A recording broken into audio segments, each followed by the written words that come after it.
everybody, this is Angela and you're listening to 5 Picks and a Chick featuring El Gato. This is the podcast that gives you 5 NFL picks for people who love football and friendly wagering. Today we are joined by our special guest, Rudy. Thanks for being with us, Rudy.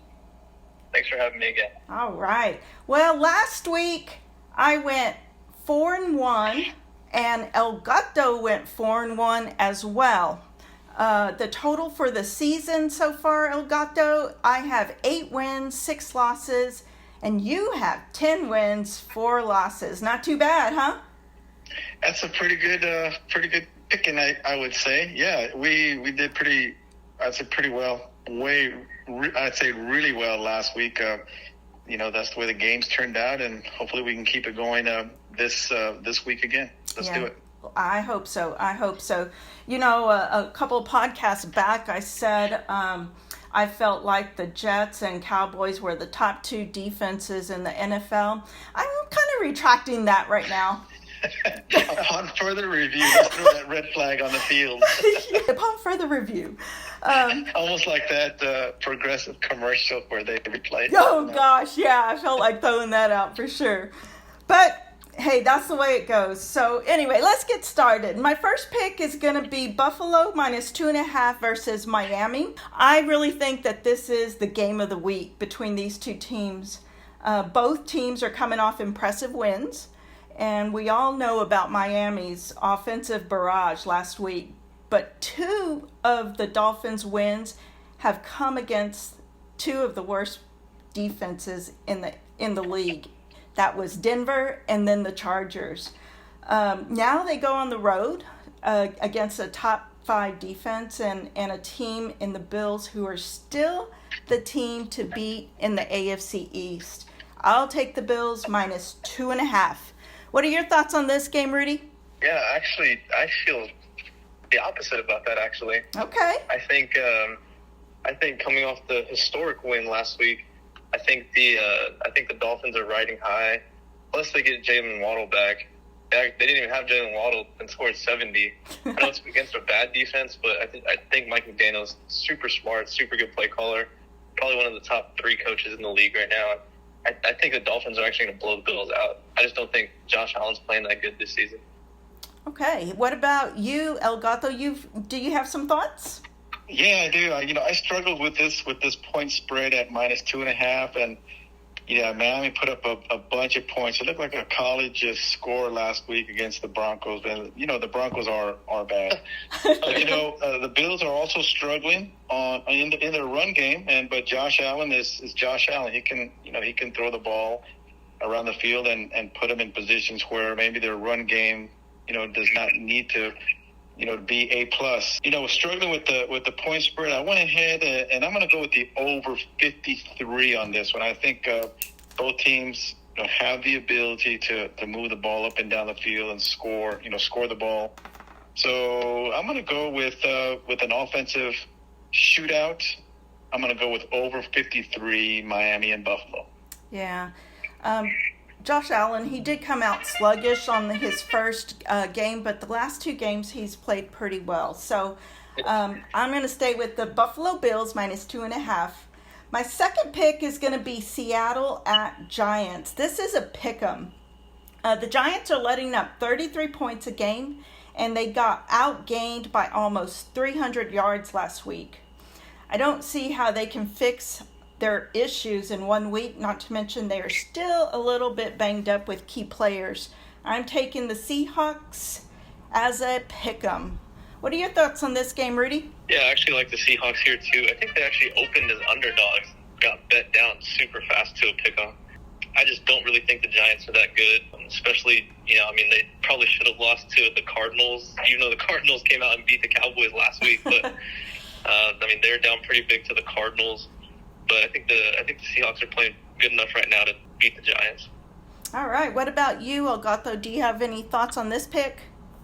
Yeah, I'm going to go with Seattle on this one as well. The Giants are really struggling. They have they don't have Barkley playing. Their O-line is still struggling really bad. They can't protect. They can't move the opposing defensive line to get those critical yards to even convert on third down. Seattle, on the other hand, it seemed like they found their running game last week against Carolina. They put up a bunch of points. They've got the 2 defensive starters coming back. I don't see how the Giants can win this game. So pick 'em is a good spot. I'll take Seattle on this one. All right. Do you have a third pick for us, Rudy? I do, actually, and it's Jacksonville to cover 3 against the Falcons in London. I think Jacksonville is probably the most familiar with London. I know they travel there pretty much once a season now. Plus, Calvin Ridley, it's kind of a revenge game for him since the Falcons let him go. He's been playing super good this season. I know the Jags lost last week, but I just think every good team has that one team that they just can never beat. And I think for the Jags, it's the Texans. So I see them coming back and having a pretty good game this week in London. All right. What are your thoughts on this pick, El Gato? Yeah, I really struggle with this point spread also. The Jags came off of really poor showing last week. They really underperformed. Bad loss against the Texans. They seem to be relying too much on their pass. They can't seem to get their run game going, and I don't know why. They have a very good running back. And, of course, Atlanta with a good defense, they're holding opposing offenses to about less than 320 a game, so that's pretty good. Atlanta, on the other hand, they seem to be a one-dimensional team with their running back duo. Ritter really can't get anything really consistently downfield. I mean, he'll hit a couple here and there, but it seems like defenses are just now, especially with the Lions, maybe that's the NFL. I mean, the opposing Falcons playbook now is to shut down that run game and see if Ritter can beat you. And they had that poor showing against the Lions last week. Jacksonville still has a good defense. With that in mind, taking all those into consideration, I'm gonna not go against the spread, and I'm gonna go under 43.5 on this one. Okay. Under 43.5? Under 43.5, yeah. All right. Well, my thoughts on this game, although the Jags have been struggling, I really wasn't impressed with Atlanta's first road game of the year where they scored only 6 points. This should be a good spot for Jacksonville to get back on track. And even though I'm a big Bijan fan, I am taking Jacksonville -3. Very good. All right, Elgato, do you have a 4th and 5th pick for us? Yeah, I guess a couple of picks here. I'm going to go with Bengals at Tennessee. I'm going to go with Bengals at -2. Let's see if those Bengals can keep going what they showed the other night. Coming off or winning the game, coming off pretty good showing by Burrow, and he got finally his wide receivers involved, and Chase and Higgins finally got into the game plan. Tennessee still has a good defense, but I'm looking at some matchups here. I'm looking at the running game. Mixon and Henry, they probably cancel each other out. Henry has really had a tough going this year. I don't think he's passed 100 yards. I was reading some of the stats, and I didn't see. Correct me if I'm wrong, guys, but I didn't see where he's surpassed 100 yards yet this season. When it comes to the quarterback matchup, I think Burrow, even with a hobbly leg, is better than Tannehill. The wide receiver spot, I think the Bengals have better wide receivers than the Titans. And I looked at the injury report right before the podcast here. Tennessee has about 8 players on the questionable list. They have a common opponent in the Browns. They both lost pretty ugly to the Browns, both teams. And I'm thinking this is going to be a field goal game. I'll take the Bengals in a field goal match on this one. Bengals -2. All right. Any thoughts on this game, Rudy? Yeah, I think I actually like the Bengals too. I feel like this is like a get-right game for the Bengals.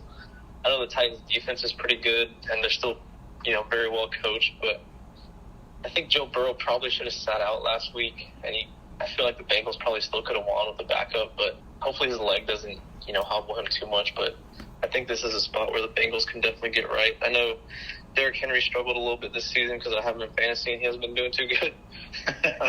Titans took a beating last week to the Browns, and the Bengals were pretty decent last week. I think Joe Burrow got it going a little too late last week, but I think the Bengals can definitely cover this week. Well, I'm going with the home dog on this pick. The reason why I like the Titans in this game are all the negatives for the Bengals. They have been outscored by 21 points this year.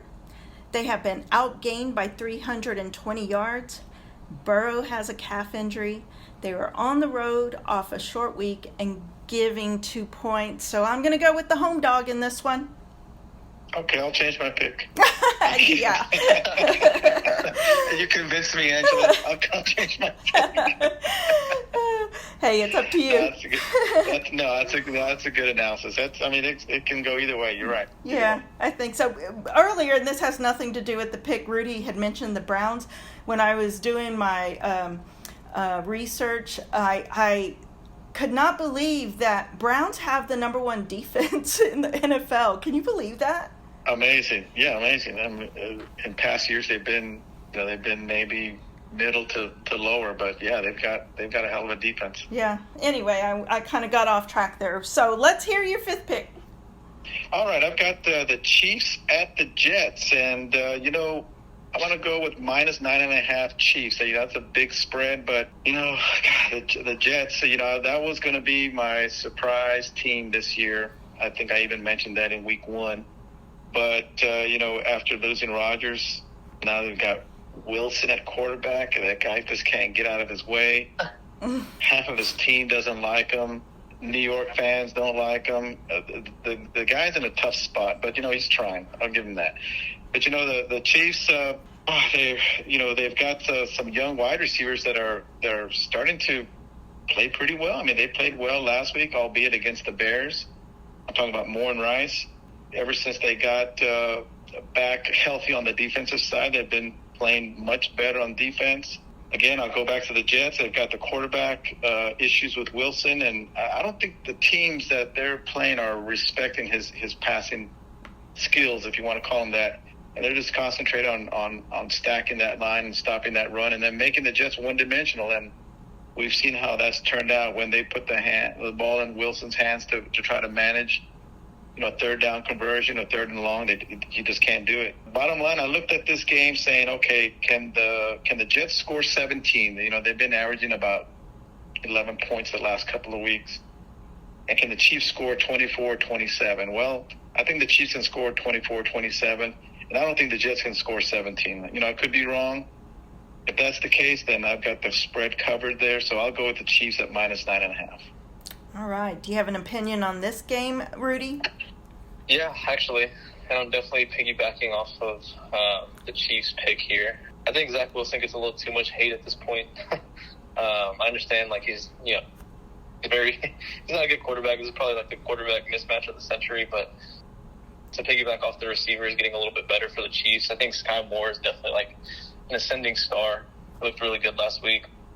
The Chiefs offense just looked good against, poor Bears team, but Zach Wilson has the lowest passer rating this season. He's had it the last 2 seasons. I think I saw a stat that Patrick Mahomes has 19 career halves with 3 passing touchdowns, and Zach Wilson has 0 games with 3 passing touchdowns. So, yeah, I think this is another game where the Chiefs get it out of hand pretty quickly, and I just don't think the Jets have enough firepower to keep up. They have a good defense, but not good enough to compensate for how bad Zach Wilson is playing.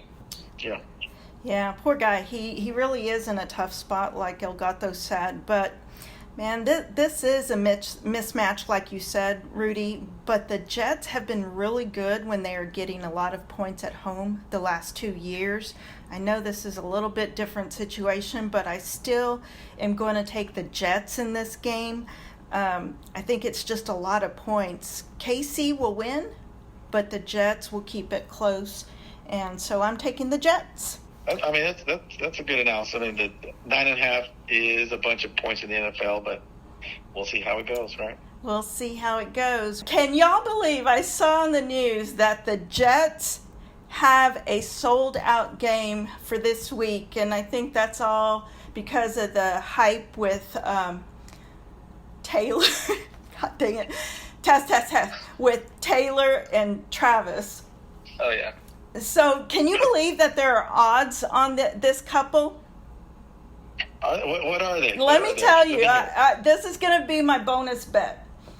There are All right. odds on Taylor and Travis. Will they still be together by week 1 next year?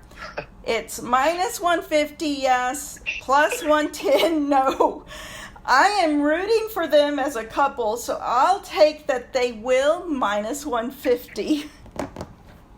Yeah. What have we count you? I mean, this is really good content. I just had to throw that out there. I'll go with you on this one. Let's root for the young couple. I just had to throw it out there. So That was a funny one. I saw that When, Chelsea's jersey sales went up like 400% since that happened too. oh, I know. No. You're kidding me, really? No, I'm not kidding. 400%. It's all the Swifty effect there. The Swifty Oh, yeah. effect. Yeah, That's definitely true. yeah. All right. Any final thoughts, El Gato? No, just waiting to get this NFL and college weekend going, and then we are off to. Can we even say it? We are off to Viva Las Vegas. Viva Las Vegas. Oh, I don't know if I can sing that song. I do not own the rights to it. Yeah, you don't own the rights to it. I do But yeah, not. looking forward to a good weekend of football, and starts tonight. All In right. a few minutes. Do you have any final thoughts, Rudy? No, thanks for having me again. All right. Well, thank you for listening to 5 Picks and a Chick. Be sure to tell your friends about us. Also, hit the subscribe and like button on our YouTube channel. You can also find us on Spotify and Apple Podcasts. Also, you can ask Alexa to play 5 Picks and a Chick, and she will. Thank you again to All right. Rudy for joining us today. Make sure to join us next week. And as always, thank you to El Gato for being part of 5 Picks and a Chick. 1, 2, 3, break. Great.